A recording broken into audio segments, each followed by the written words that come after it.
வணக்கம் அன்பு நண்பர்களே. பரபரப்பான அரசியல் சூழலில் கடந்த 23 நாட்களாக டெல்லியில் உள்ள ஜந்தர் மந்தர் என்ற பகுதியில் மாணவர்கள் தன்னெழுச்சியாக போராடி இன்னைக்கு தேசிய அளவில் மட்டும் இல்லை, சர்வதேச அளவிலான ஒரு கவனத்தை ஈர்த்துள்ளார்கள் என்றால் அது மிகையல்ல. எதுக்காக மாணவர்கள் போராடிட்டு இருக்காங்கன்னு பார்த்தோம்னா, மூன்று கோரிக்கை. ஒன்று, நீட் தேர்வை முழுவதுமாக ரத்து செய்ய வேண்டும். 2, நீட் தேர்வு வினாத்தால் வெளியானதால் அதனை தொடர்ந்து தற்கொலை செய்து கொண்ட 13 மாணவர்களுக்கு நிவாரணம் கொடுக்க வேண்டும். 3, நீட் தேர்வு வினாத்தால் வெளியாவதற்கு காரணமாக இருந்த மத்திய ஒன்றிய கல்வி அமைச்சர் தர்மேந்திர பிரதான் பதவி விலக வேண்டும். இந்த 3 கோரிக்கைகள் பிரதானப்படுத்தி மாணவர்கள் அமைதியான முறையில் போராடிட்டு வந்துட்டு இருக்காங்க. இப்போ பார்த்தீங்கன்னா, நேற்றைய முன்தினம் மாணவர்கள் மீது டெல்லி காவல்துறையும் இராணுவமும் நடத்திய அந்த விதம் இருக்க, அது மிருகத்தனத்தின் உச்சம். அவங்கள ஆடு மாடுகளை அடிப்பது போன்று அடித்து துவைத்து அவர்கள் விரட்டி அடித்த விதம் ஒரு மனித மிருகத்தனத்தின் உச்சம். இந்த வன்முறை சம்பவத்தை கண்டித்து நேற்றைய முன்தினம் ராகுல் காந்தி, பிரியங்கா காந்தி உட்பட காங்கிரஸ் கட்சியினுடைய அனைத்து தலைவர்களும் டெல்லியில் உள்ள பிரதமர் மோடியின் இல்லத்தின் அருகே ஜனநாயக வழியில அமைதியான முறையில் தர்ணா போராட்டத்தில் ஈடுபட்டாங்க. இதை கொஞ்சமும் எதிர்பார்க்காத RSS அரசாங்கம், மோடி அரசாங்கம், ராகுல் காந்தி இந்தியாவினுடைய எதிர்கட்சி தலைவர், ஒரு மிகப்பெரிய பாரம்பரியமிக்க ஒரு காங்கிரஸ் கட்சியோட நம்பிக்கை நட்சத்திரம், பல லட்சக்கணக்கான தொண்டர்களுடைய மானசீக தலைவர், எதிர்கட்சியோட தலைவர், அவரை ஒரு ஆடு மாடை அடிப்பது போல் அடித்து தரன்னு இழுத்து அதை கைது செய்யக்கூடிய காட்சி உள்ளபடியே ஒரு டெல்லி காவல்துறைக்கு மட்டும் இல்லை, இந்த அரசாங்கத்துக்கெல்லாம் ஒரு சட்டத்தின் மீதும் மக்கள் மீதும் ஒரு நம்பிக்கை இருக்கிறதா, ஒரு மரியாதை இருக்கிறதாங்கிறத சந்தேகப்பட தோணுது. பாருங்க, அந்த போராட்ட களங்கள்ல பல்வேறு கொடூரமான கோர காட்சிகளை எல்லாம் நம்ம பார்த்தோம். அதுல ஒரு 3-4 காட்சிகளை மட்டும் நான் கோட் பண்றேன். இதுல நீங்க புரிஞ்சுக்கணும் என்னன்னா, முதல் காட்சி எப்படி பாத்தீங்கன்னா, ஒரு இளைஞர் காவல்துறை தோரணையில காவல்துறை உடை அணியாமல் அந்த போராட்ட களத்துல நிக்கிறாரு, தடியோட நிக்கிறாரு. அதுல போயிட்டு மாணவர்கள் கேட்குறாங்க, நீங்க யாரு, கையில ஏன் தடி வச்சிருக்கீங்க, நீங்க காவல்துறையா, உங்க பேர் என்னன்னு கேட்குறாங்க. அப்படி தெனாவாட்டா நிக்கிறான். அது ஒரு காட்சி. 2வது, காவல்துறை உடையிலேயே, காவல்துறை உடை அணிந்து அங்க நூற்றுக்கணக்கான ஆயிரக்கணக்கான சில பேர் நிக்கிறாங்க. அவங்க கிட்ட போய் சில மாணவர்கள் கேட்குறாங்க, எங்க உங்களோட பேட்ச் எங்க, உங்களோட பேர் என்ன, காவல்துறை உடை அணிந்திருக்கீங்களே, உங்களோட பேர் என்ன, பேட்ச் எங்க அப்படின்னு கேட்குறாங்க. அதுக்கு எந்த பதிலுமே இல்லை. 3வது, இராணுவ உடையில ஆயிரக்கணக்கான நபர்கள் அணிவகுத்து நிற்கிறாங்க. அவங்க யூனிஃபார்ம்ல எந்தவித பேட்சும் இல்லை, எந்த நேமும் இல்லை, அவங்களோட பேர் என்ன, எந்த தகவலுமே இல்லை. ஆனால் இவங்க எல்லாமே சேர்ந்து மாணவர்களை ஒரு பக்கம் கண்மூடித்தனமாக தாக்குறாங்க. இது ஒரு புறம். அப்புறம் மற்ற காட்சிகளில் நம்ம பார்க்கும்போது, காவல்துறை கையில் இருக்கக்கூடிய தடி இருக்குல்ல, கலவரங்கள் வந்தால் கட்டுப்படுத்த தடியடி நடத்துவாங்கல்ல, அந்த தடி இருக்குல்ல, அந்த தடியின் நுனிப்பகுதியில் நீட்ட ஆணி பொருத்தப்பட்டுள்ளது. அந்த ஆணியால மாணவர்களை நோக்கி குத்துறாங்க. இது எவ்வளோ பெரிய வன்முறை, அராஜகம். அப்புறம் இன்னொரு கொடுமையான காட்சியை பார்த்தோம். என்னன்னு சொன்னா, மாணவிகள் அந்த மாணவர்களோட கலந்து 2 கலந்து போராடிட்டு இருக்காங்க. மாணவிகள் மீது கண்மூடித்தனமான தாக்குதல் அந்த காவல்துறை போர்வையில் இருக்கக்கூடிய RSS குண்டர்கள் அவங்க கண்ணாபின்னான்னு தாக்குறாங்க மாணவிகளா.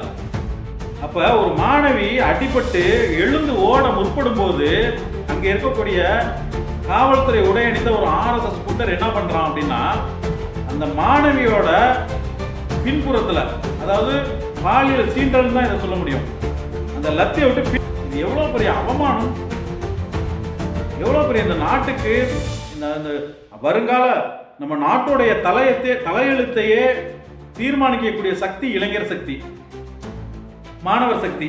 இந்த ரெண்டு சக்திகளும் ஜனநாயக சக்திகளாக உருவெடுத்து கிட்டத்தட்ட அமைதியான வழியில போராடிட்டு இருக்கு. இந்த நாட்டை ஆட்சி செய்து கொண்டிருக்கின்ற மோடி அவர்கள் மாணவர்களை வந்து சந்திக்க மாட்டீங்களா? வந்து குறைகளை கேட்க மாட்டீங்களா? கோரிக்கை என்னன்னு கேட்க மாட்டீங்களா? உங்க வந்து அடியாட்களை ஏவி விட்டு வன்முறையில் ஈடுபட வைப்பீங்களா? இப்ப பாத்தீங்கன்னா இந்த எப்போதுமே பாசிசம் வந்து யாரையுமே வந்து ஜனநாயக ரீதியில போராடக்கூடியவங்களை வந்து ஏற்றுக்கொள்ளாது. பாசிச சக்திகள் இப்போ பார்த்தீங்கன்னா மாணவர்களோட தன்னெழுச்சி வந்து நாளுக்கு நாள் அதிகரிச்சுட்டு போயிட்டு இருக்க சர்வதேச கவனத்தை வந்து ஈர்க்குது. இதை பொறுத்து கொள்ள முடியாத பாஜக ஆட்சியாளர்கள், மோடி, அமித்ஷா வகைராக்கள் என்ன செய்யறாங்க அப்படின்னா, ஜனநாயகபூர்வமான போராட்டங்களை வந்து கொச்சைப்படுத்துறதுக்கான திட்டமிடுறாங்க. எப்படின்னா, சில அவங்களுக்கு இந்த அவுட் சோர்ஸ்ன்னு சொல்லுவோம்ல, யூடியூப் சேனல்கள், அவங்க வந்து கோடி மீடியான்னு சொல்லுவோம்ல, கோடி மீடியாக்களை எல்லாம் தயார் செய்து இவங்க போராட்டத்தை வந்து கொச்சப்படுத்தணும்னா எப்படி செய்யணும்னா, மாணவர்கள் வந்து வன்முறையில் இறங்குறாங்க, இங்கே பாருங்க எத்தனை காவல்துறையோட பேருந்துகளை கொளுத்துறாங்க, காவல்துறையை தாக்குற காட்சிகளை பாருங்க எப்படின்லாம் வந்து ஒரு காட்சிப்படுத்தணும். அதை வந்து சங் பரிவாரம் எப்போவுமே ஒரு சிந்தனை பண்ணுறதை வந்து அதை காட்சிப்படுத்தி காட்டி அதை வெளியில் வந்து யாரெல்லாம் ஜனநாயகத்துக்கு ஆதரவாக குரல் கொடுக்குறாங்களோ அவங்களையெல்லாம் தீவிரவாதிகளாக காண்பிப்பது தான் பாசிசம். உதாரணம் சொல்ல போனோம்னா, மாணவர்கள் வந்து சிந்திக்கணும். மாணவர்களுக்கு இந்த இந்த வார்த்தையை வந்து நீங்க மீண்டும் மீண்டும் நன்றாக கேட்கணும், நீங்க நன்றாக சிந்திக்கணும். மகாத்மா காந்தியடிகளை சுற்று கொண்டு விட்டு கையிலே இஸ்மாயில் என்று பச்சை குத்தியவர்களா இந்த RSS வகைராக்கள். நீங்க நல்லா சிந்திச்சு பார்க்கணும். அவங்களுக்கு வந்து நேருக்கு நேராக வந்து மோதுறதுல வந்து விருப்பம் இருக்காது. எல்லாமே வந்து உல்டா வேலை தான். இஸ்மாயில் பச்சை குத்துனது நோக்கம் என்ன? ஒரு முஸ்லீம் வந்து காந்தியடிகளை கொலை பண்ணிட்டான் அப்படின்னு சொல்லிட்டு முஸ்லீம்களுக்கு எதிராக இந்துக்களை வந்து தூண்டி விட்டு கலவரம் ஏற்படுத்தணும். இதுதான் நோக்கம். அவங்களுடைய நோக்கம் நிறைவேறல. அந்த சதி முறியடிக்கப்பட்டது. மகாத்மா காந்தியடிகளை சுட்டுக் கொன்றது ஒரு RSS வெறியன், தேச விரோதி, ஒரு தேசத்தின் பயங்கரவாதி விநாயக் நாதுராம் கோட்சே என்ற அயோக்கியன் தான் மகாத்மா காந்தியடிகளை சுட்டுக் கொண்டான் என்று அம்பலப்படுத்தப்பட்டது. அதே போன்றுதான் ஒவ்வொரு போராட்டமும். விவசாயிகள் தன்னெழுச்சியா போராடினாங்க. 3 வேளாண் திருத்த சட்டங்களை வந்து ரத்து செய்ய கோரி கிட்டத்தட்ட 100 நாட்களுக்கு மேலாக விவசாயிகள் ஜனநாயகபூர்வமான போராட்டத்தை முன்னெடுத்தாங்க. அப்பவும் இதே ஆட்சியாளர்கள் தான், இதே பாசிச சக்திகள் தான், இதே RSS பேக்கப் தான் அவங்கள வந்து வன்முறை செய்ய வைத்தது. இன்னைக்கு பார்த்தீங்கன்னா சில காட்சிகள்லாம் பார்க்குறோம். இப்போ RSSல பல பிரிவு இருக்கு, பிஜேபியில் பல பிரிவு இருக்கு. இப்போ விவசாய சங்கம் போராட்டம் நடத்துதா, பிஜேபியோட விவசாய சங்கத்தை அது உள்ள இறக்கி குழப்பத்தை விளைவிக்கிறது. இப்போ இஸ்லாமியர்கள் வந்து NRCCAக்கு எதிராக போராட்டம் நடத்துறாங்களா? RSS பிஜேபியோட ஒரு முஸ்லீம் விங் இருக்கு. அது என்னன்னா முஸ்லீம் ராஷ்ட்ரிய மஞ்ச் அப்படின்னு சொல்லிட்டு இந்த பரதேசி பயல்கள்லாம் இருப்பானுங்கல்ல, இந்த சோத்துக்கு வழி இல்லாமல் பிச்சை எடுத்துட்டு இருப்பாங்கல்ல, அவங்கெல்லாம் கூப்பிட்டு வந்து உங்களுக்கு 3 வேளை சோறு நாங்கள் தர்றோம், காசு தர்றோம், நாங்கள் சொல்றபடி செய்யணும்னு சொல்லிட்டு அவங்களுக்கு வந்து இஸ்லாமியர் போல வந்து பயிற்சி கொடுத்துட்டு அவங்கள வந்து சட்டவிரோத செயல்களில் ஈடுபடுத்த வைத்து அந்த கிரெடிட்டை வந்து இஸ்லாமிய சமூகத்தின் மீது திணிச்சிடுறது. இதுதான் காலங்காலமாக RSS செஞ்சுட்டு இருக்க வேலை. இப்போ இதே மாணவர் போராட்ட காலத்துலையும் இதே போன்ற சம்பவங்கள்லாம் நடந்ததை நம்ம வந்து கண்கூட யூகிக்க முடியுது. எப்படின்னா, ராஷ்ட்ரிய முஸ்லீம் மஞ்ச் அவங்கள வந்து ட்ரெயின் பண்ணி அந்த மாதிரி போராட்ட காலத்தில் உள்ள அனுப்பி வன்முறையில் ஈடுபட வச்சு அவங்க தாடி தொப்பி வச்சு விட்டு, இங்கே பாருங்க பஸ்ஸை கொளுத்துறான் பாருங்க ஒரு இஸ்லாமியன், ராணுவத்தோட வாகனத்தை கொளுத்துறான் பாருங்க இஸ்லாமியன்னு சொல்லிட்டு ஒரு தவறான ஒரு ப்ரொபகண்டாவை வந்து அப்படியே பரப்பி விடுறது. இப்போ அதே போல் வந்து பிஜேபியில் வந்து ABVP என்று சொல்லக்கூடிய ஒரு மாணவர் அணி இருக்குது. அவங்க வந்து இந்த கூட்டத்தில் இரண்டரை கலக்க விட்டு காவல்துறையை அடிக்க சொல்றது, காவல்துறை வந்து அடிப்பதற்கு வந்து